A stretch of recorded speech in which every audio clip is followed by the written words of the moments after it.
Never suffer an exception to occur until the new habit is securely rooted in your life. Each lapse is like the letting fall of a ball of string which one is carefully winding up. A single slip undoes more than a great many turns will wind again. William James. My friends, that statement is sadly true. and if you're like most of us, you're going to find that out the hard way. Because it's not easy getting rid of the cooked food addiction. There's no stronger addiction in the world than cooked food, which makes you stop and think about it for a moment. I've got a lot of discipline. When I decide to do something, I'm pretty good at making it happen. But when it came to not eating cooked food, that was the hardest thing I've ever done. But now I know there's a simple way to overcome that. There's a simple way to overcome our habits and our addictions. It's called a solid food vacation. The Bible mentions it 74 times for that very reason. It allows us to take back control over the things that are controlling us.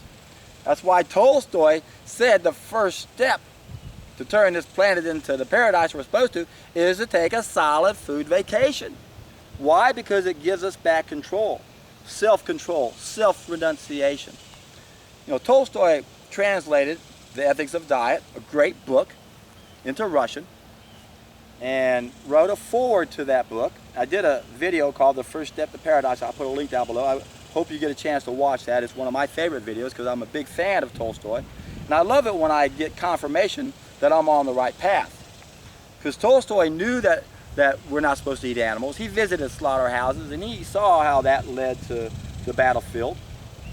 He saw the connection in killing, just like Pythagoras did. And he knew that the biggest problem we face as a species is gluttony. Everything centers around eating, eating, eating, gluttony, gluttony, gluttony. We don't have any control. And we suffer for that. We struggle with the higher virtues, and we really feel good when we can overcome those, but we forget how important that first step is. As Tolstoy points out in his essay, The First Step. If you're going to go from the first story of a house to the second story, you got to go through the steps, and you can't skip the steps. The first step is self-control. The first step is to take over control over gluttony. And what are we up against? Well, we got our habits to battle. Easiest way to be wrong again is habit, right? That's the problem with the habit. Every time we do something, we actually create a neural strand to help us reaccess that behavior without having to think about it. That's why habit is such a hard thing to break. We got to unwind that cable. And that's again why a solid food vacation is the best approach. To unwind that cable. I guarantee you, my friends, when you can unwind that cable and stick to a raw vegan diet, you're in for a treat.